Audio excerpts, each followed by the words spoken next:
I'm very pleased to be here. As Jason kindly said, I work at the Heritage Foundation as a senior research fellow. I was a government employee before that with the State Department. I was a diplomat. Heritage has, we have a lobbying arm, but we have the research arm, that's me, so I'm not a card-carrying member of any political party.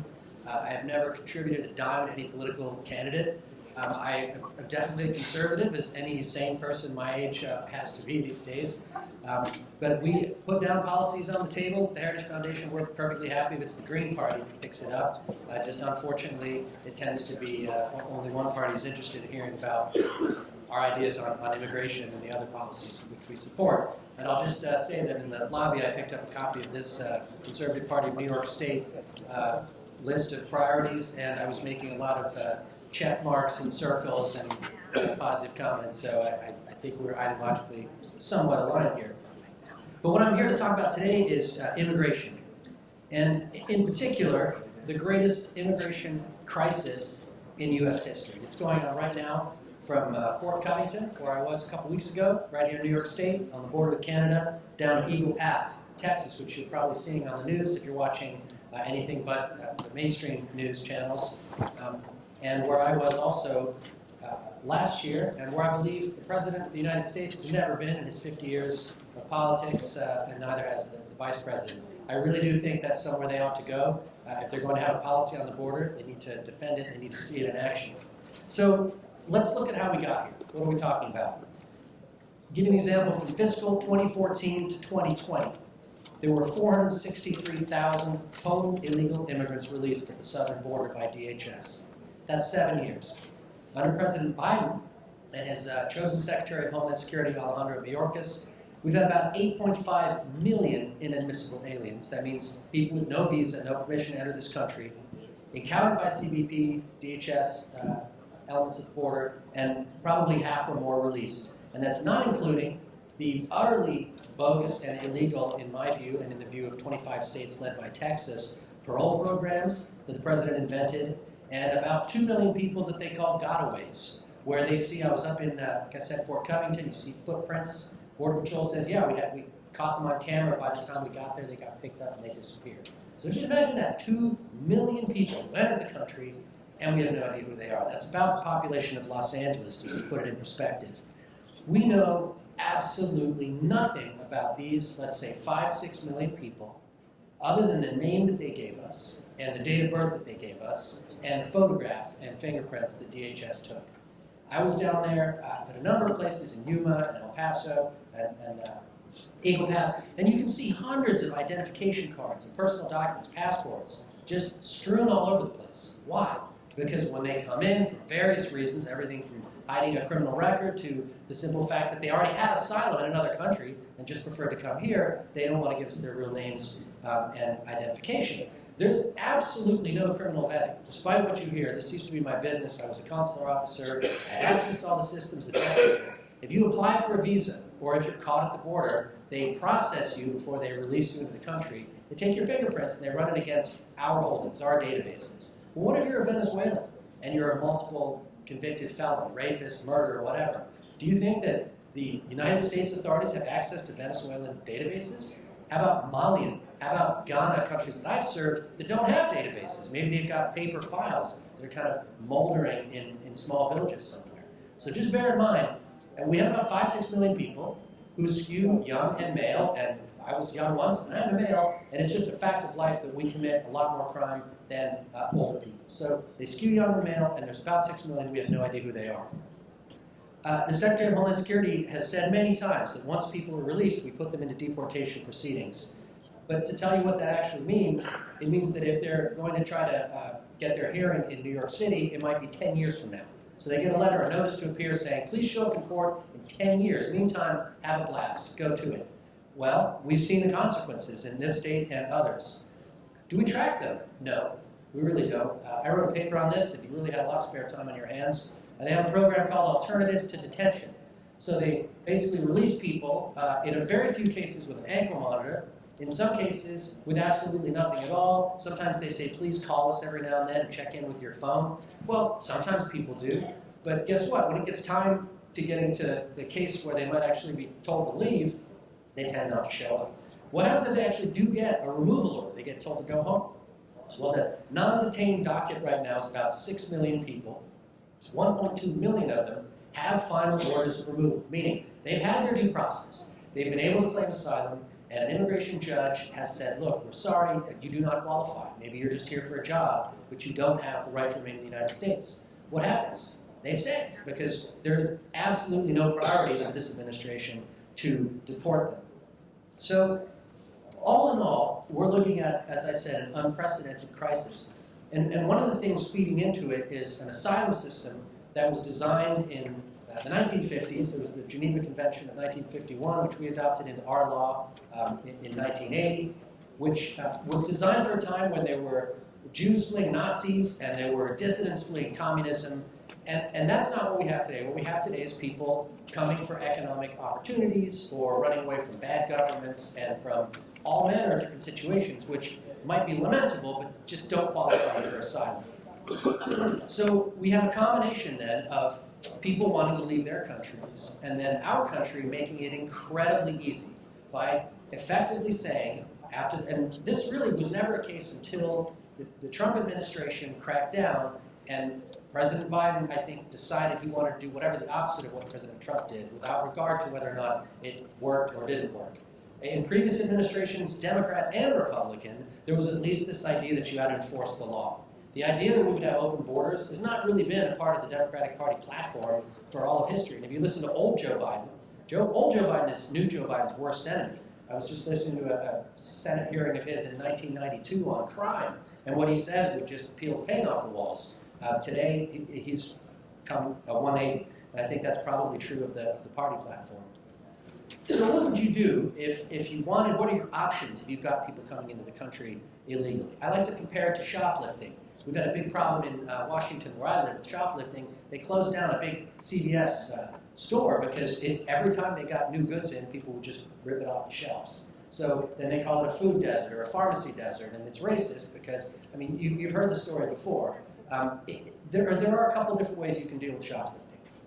One, you could prosecute the shoplifters. How about that? You arrest people for stealing, put them in jail. When the thieves are in jail, they don't steal anymore. And the would-be thieves look at that and say, geez, I don't think I'm going to steal because I don't want to go to jail.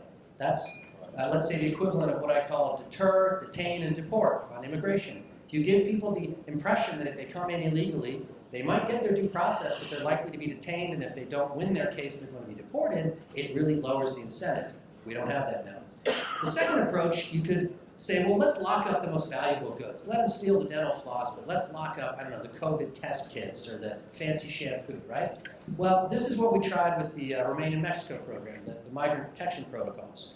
And it worked very effectively because it didn't mean that no dental floss was stolen. Some people got in, but the majority of people realized that they weren't going to get the 5 things they wanted. They weren't going to be able to enter the country, work, stay here, send money home, bring their families. So it took the expensive goods off the table and locked them up. And then there's the third way. You say, okay, well, they keep ripping off the dental floss and the COVID tests. Let's see how fast we can restock them, because that way we can solve the problem. That's what the administration is doing. They're restocking the shelves as fast as possible by what I call process, pull, and punt, or the Mayorkas migration machine. As quickly as humanly possible, you bring people in, take their fingerprints, photo, fake name, fake date of birth, sometimes real, who knows, off you go. Go to anywhere else. Please go to New York City, go to Chicago, go to Denver, but just don't be on the border because that's really embarrassing.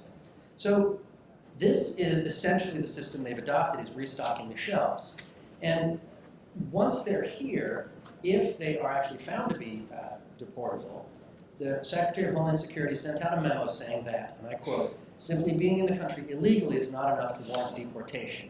So imagine somebody can break into your house and they can sit down on your couch and watch your football game with you, but as long as they don't actually hit you or steal something from your house, they're allowed to stay. That's essentially the logic of this. They've broken the law, they're illegally here, but they haven't gone the next step and actually hurt or killed somebody or stolen something.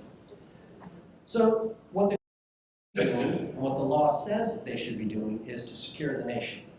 But what they are doing is restocking the shelves. So I'll just give you one little example of a sample set. This is from a lawsuit where they had to release information.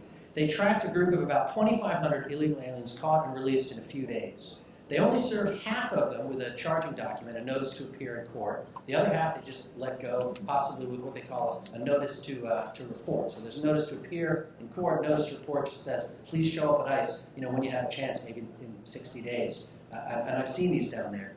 So of those, 100 just never bothered to show up at all. And then about the rest of them, there's a sort of sliding scale. Some of them they reported. Some of them reported once, and then they stopped reporting. But essentially, we lost track of a good number of them. 18% headed for New York City and the suburbs. 30% went to Chicago, Boston, Miami, or San Francisco. And then the rest went to places like Atlanta, Denver, Detroit, New Orleans, and so on, and Washington, D.C. And what do you think happens then? Well, if they all claim asylum, which is the justification. If you listen to the administration, they say all of these people are asylum seekers. Well, historically, we know that about 85%, 90% will not qualify for the reasons I mentioned before. And of those, almost none will be sent home. I think out of the people who've arrived under the Biden administration, well under 2% have actually been removed. And I'm not talking about the Title 42, it's a whole other thing I could worry about. So we end up with this non-detained docket of about 6 million. And what does it mean? What does it mean for New York State, for every other state? Because we like to say every state is a border state, every city is a border city. Well, I see 5 ways that illegal immigration costs and hurts the United States and every city and every state. First, existential. If you have, and I heard just in the last 10 minutes of the last session, we were talking about energy policies and various other policies that cost money. And I think everybody knows, but conservatives tend to act more on it. You can't have a blank check in a welfare state and unlimited demand. You can't have open borders in a welfare state. If you say we're going to give you housing, we're going to give you food, we're going to give you laundry, we're going to give you benefits to the population of the entire world of 8 billion people, you're going to run out of money sooner or later. Second, it undermines the rule of law and our national sovereignty. We have the right. We can argue about it. I would say a million years about rights. Some people want more legal immigration. Some people want less. But once we agree on it, we have to enforce it. Otherwise, we don't have the rule of law. If you have a speed limit of 65 miles an hour, but you're allowed to drive 100, what's the point of having a speed limit? Third, it undermines the separation of powers. Congress passed these laws, and the president is ignoring them. And that, I think, is undermining the very nature of our tripartite government. We have to have some value to citizenship. It's got to be better to be a U.S. citizen than it is not to be a U.S. citizen, or else what is the point of this amazing country that we've built and that our ancestors have built and that immigrants continue to build? Legal immigrants. I happen to be one myself. So immigration fundamentally should be in U.S. interests. It's not an international right to migrate. People in other countries do not get to determine that they want to come here any more than some guy on the street gets to decide he wants to live in your house and watch your TV. You get to decide whether to invite them in or not. Second, we have the economic costs. There's a report out of the Federation for Immigration Reform estimating about $150 billion a year in costs. All these numbers are kind of squishy. You'll hear some people say that immigrants put more in than they take out, but we're talking about illegal immigrants, right? I'm a legal immigrant. Trust me, I put more into the system than I take out. I pay a lot of taxes. But low-skilled immigrants always cost more in benefits than high-skilled, and most of the illegal immigrants are low-skilled. A lot of the legal immigrants are high-skilled. Illegal immigrants are much more likely to claim welfare. I think it's about 50% of families with at least one illegal immigrant in the family are claiming some kind of federal benefit. Third, education. California has about 3.2 million illegal aliens. These are rough estimates. I'm sure they're on the low side. Texas, 2.2 million. Florida, 1 million. New York State has about 700,000. I would suspect it's a lot more than that now in 2024. And under a Supreme Court case, every public school has to educate every kid, including the children of illegal immigrants. So it's about almost $80 billion estimated spent a year on public school for illegal immigrant kids and the children of illegal immigrants. And the federal government only spends about 8% of that. The rest is coming out of state and local taxes. The federal government also doesn't pay for limited English proficiency teachers, so special teachers that you need when your students don't speak English. Well, I was a teacher once, I don't know if any of you have been teachers. If you have a couple kids in your class who don't speak in English, it does take more of your time. And if you're a school district, you have to hire expensive teachers that will teach those kids. And I could go on, but the bottom line is, it is very expensive, and it it lowers the quality of the education for the kids that are there already if the numbers are overwhelming. Fourth, and I'll get back to this in a little bit, specifically about New York, crime. Most crime is committed by a few repeat offenders. We don't have any vetting, as I said before, of the people who are coming in. And every day, we are compiling these statistics, but you can see it just in your local newspaper. There are crimes committed by not people, just illegal aliens coming in for the first time, but ones who've been previously deported multiple times. There was a drunken driving incident where some guy killed a mother and daughter. He had been deported 4 times. This is out in Colorado. He'd been convicted of drunken driving multiple times, but was released every time. And just on a personal note, when I was up in Malone, we were driving about 5 o'clock in the afternoon, and this truck came by the other side with no lights, being chased by about 8 cop cars. It's about 5 o'clock, so it's dark. He then, about 30 seconds later, swings across the road, hits into a monument, destroys it. This guy had destroyed a bunch of cars. He didn't kill anybody, thank God, including himself. And the thing that stunned me was not so much that you have a young idiot stealing a car and driving. It happens. This guy had done it 2 days before, on a Friday. And because of the bail laws that you have in New York State, even though he had destroyed multiple vehicles, it was clearly dangerous, he was released. And so 2 days later, he almost kills me and a bunch of other people. So these things have consequences. Finally, healthcare. I don't know how many of you have tried to get a specialist appointment recently, but it seems to be getting a little harder. If you look at big city hospitals and border hospitals, they are being overrun by people who are not paying their bills. Well, if they're not paying their bills, guess what? You're paying their bills. Emergency rooms don't turn people away. So if they're coming into the emergency room, then you're going to wait longer, and ultimately you're going to pick up the tab. I haven't been going to the emergency room twice in the last month. The last bill I got was $8,000. That was for like 3 hours in the emergency room. Well, I didn't pay all that because I have insurance. But what if you don't have insurance? You're still paying it. So those are the 5 ways that I divide the cost. It comes out to about $23 billion a year in all. So the big picture is that you're having decisions made by essentially elites in Washington and in state capitals about crime, about immigration, that are made on a philosophical level, but that have real impact on people's lives in places like New York, and I'll talk about that now. New York City, obviously, is the Big Apple. It's the biggest city in this part of the world, and so everything that happens there happens more. But you can extrapolate to Albany and right down to Fort Covington in terms of the impact. In April of 2022, we saw some buses coming from Texas. But just to be clear, it's never been more than about 10%. That's a publicity stunt. I'm all for it. But Governor Abbott is not sending the bulk of these illegal immigrants to New York City. They're coming on federal money, grants given to non-governmental organizations by the Federal Emergency Management Agency, and they're coming on their own money, money given to them by their relatives. And why are they coming? Well, they're coming because it's a really good deal. New York City Mayor Adams is housing all of the people that arrive. I think right now, out of 100,000 plus in the city shelter system, more than half of them are illegal immigrants. And the city of New York is expected to spend, it was supposed to be about $5 billion a year. Now we're pushing up to like $12 billion over the next 2 or 3 years. But these numbers are all magical numbers because, as I say, you can't put money aside for a rainy day if the rain never stops. And that's what's happening. The rain's not stopping. So 12 billion, 15 billion, who knows what the ceiling is. And he has scrambled, as you've probably all read. He's already spent more in 2023 than on the entire budget of the fire department, the parks department, and the sanitation department in New York. And the last time I was there, sanitation was a pretty big deal, also fire. In 2023, they decided to put them on a former military base, Fort Wadsworth. But that time you had both Democrat and Republican elected officials say, no, that was too much. But they did put them on Randall's Island, $20 million a month for a tent city migrant shelter with air-conditioned sleeping tents that was on soccer fields where kids used to play, whose parents may have paid taxes. They get 3 meals a day, and they get a 24/7 drinks, snacks, and laundry just in case things get uncomfortable. Well, you'd have to be pretty stupid not to take a deal like that. So if you're in Mali or Yemen or Russia or China or anywhere else, it's a pretty logical thing to do if you were looking for a new life. If you realize there's no reason to prove anything. You don't have to show that you actually have a fear of returning to your home country or you'll be persecuted. You just have to say you will, and then you get like 5, 10 years, maybe forever, on someone else's dime.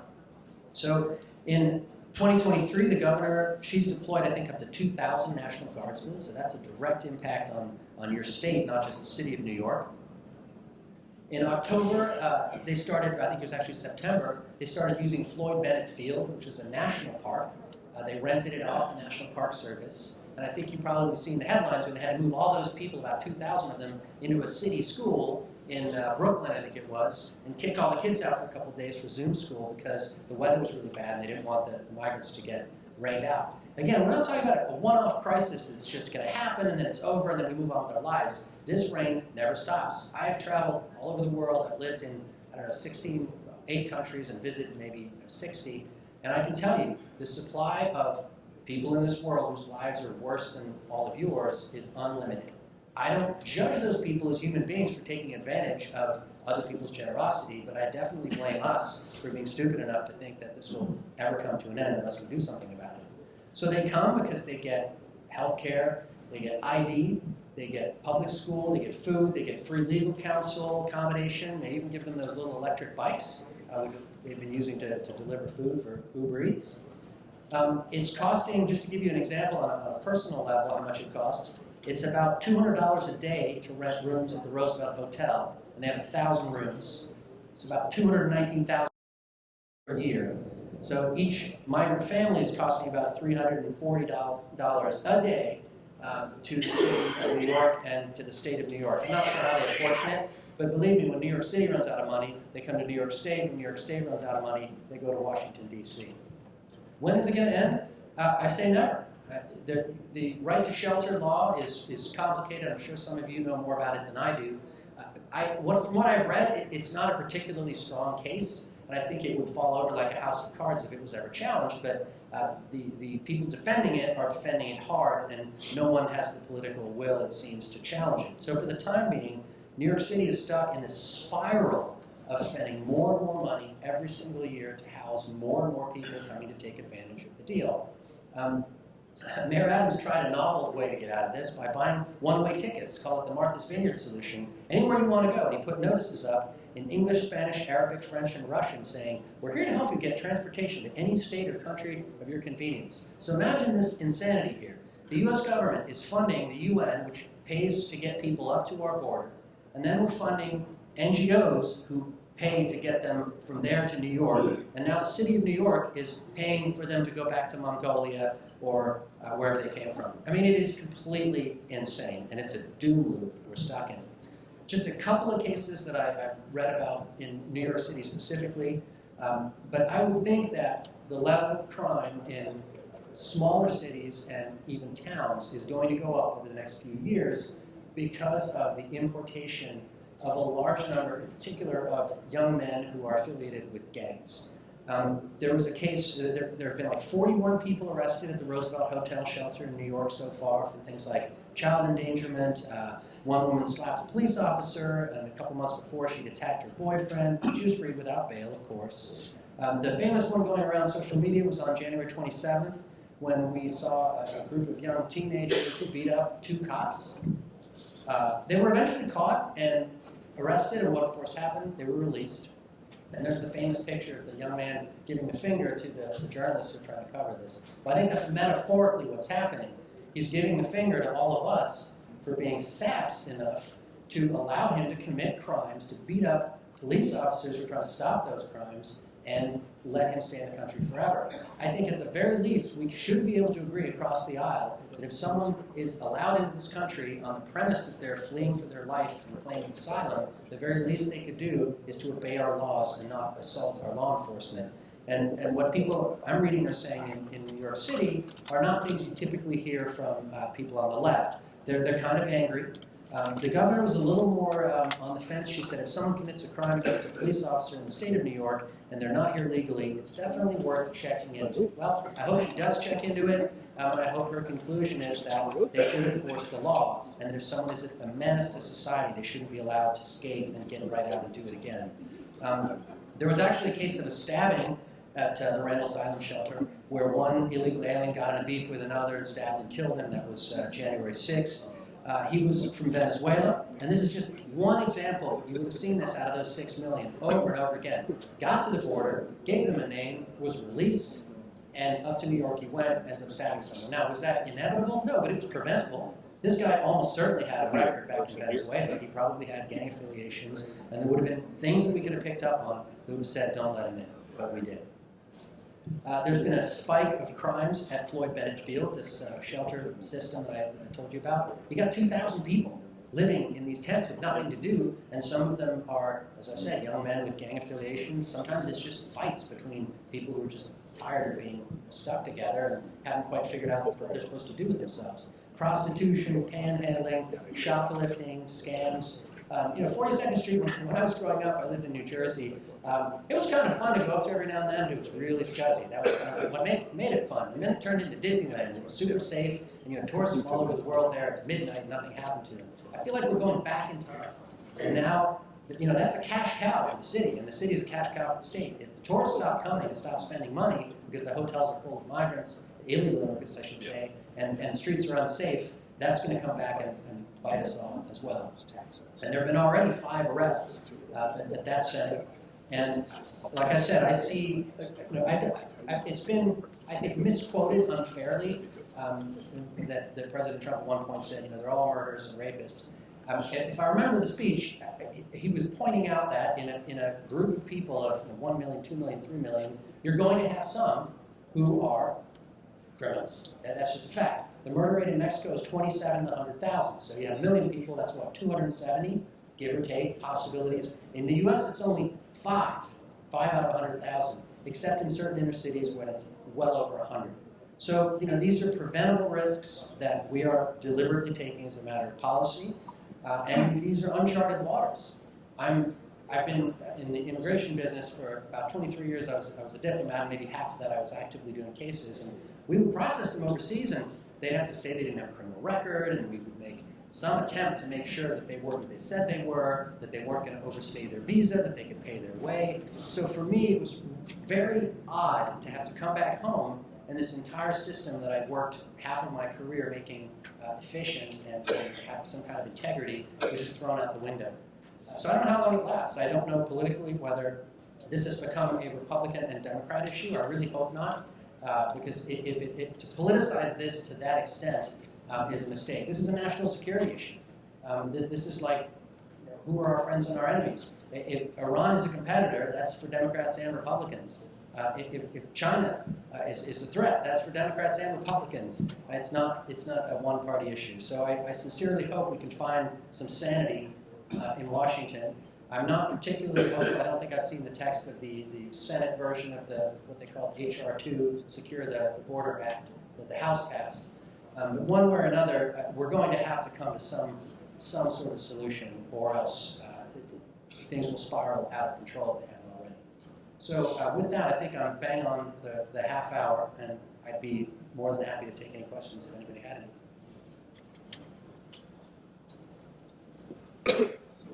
I'm numb on them. It's Sunday. Thank you very much.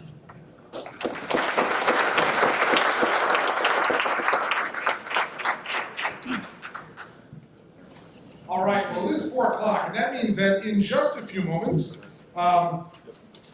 we will have actually, one question has come in. Can I bother you with one question before we do that? It just came in, and I want to in fairness, take the question. How significant are the assertions that terrorists from our known enemies are coming to the United States in this illegal immigration problem?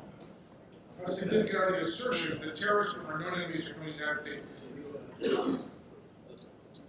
It's not assertions, they're just facts. They keep track of what they call special interest aliens. So these are aliens from countries that have terrorist movements. That's been like, I want to say over 80,000 since 2021 have been caught from those countries and mostly released. And people who were on the terrorist watch list, I think it was above 170 last year. Now, does this mean that they're all Osama bin Laden? Not necessarily, but it means that they have a nexus with a terrorist group, some kind of terrorist activity that they've been involved in or connected with, that was big enough for them to be put into US government databases and systems. So that's a pretty large number of people, and when I mentioned there were 2 million gotaways, if you were a terrorist, how would you choose to come into the US? Would you go up to CPP and say, hey, take my prints? Or would you just sneak around like the other 2 million people? So I strongly suspect, as a mathematical certainty, that a number of terrorists and affiliated people have entered our country, and at some point we may hear about it. One other follow-up on that. I'm hearing reports there are increasing numbers of Chinese individuals that are coming across, not from some of the other police we've traditionally heard from. Can you address that at all, or any thoughts on that? Yeah, there have been a large number of Chinese coming in, some of them unbelievably under this parole program that I talked about, where people are going to claim asylum.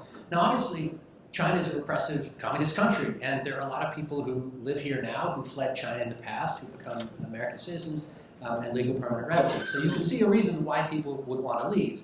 But on the other hand, if you were the Chinese government, you wanted to get people into our country without us knowing about it, that would be a very convenient way to do it. So when you go down to the border, and you can see pictures on Bill Malugin on Fox is always good at covering this, you'll see large rows of young men, I say young, between 18 and 45, say, and many of them from China. I think it was like 3,000 a month or more.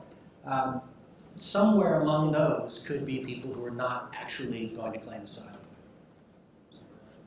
All right, thank you, folks. Thank you.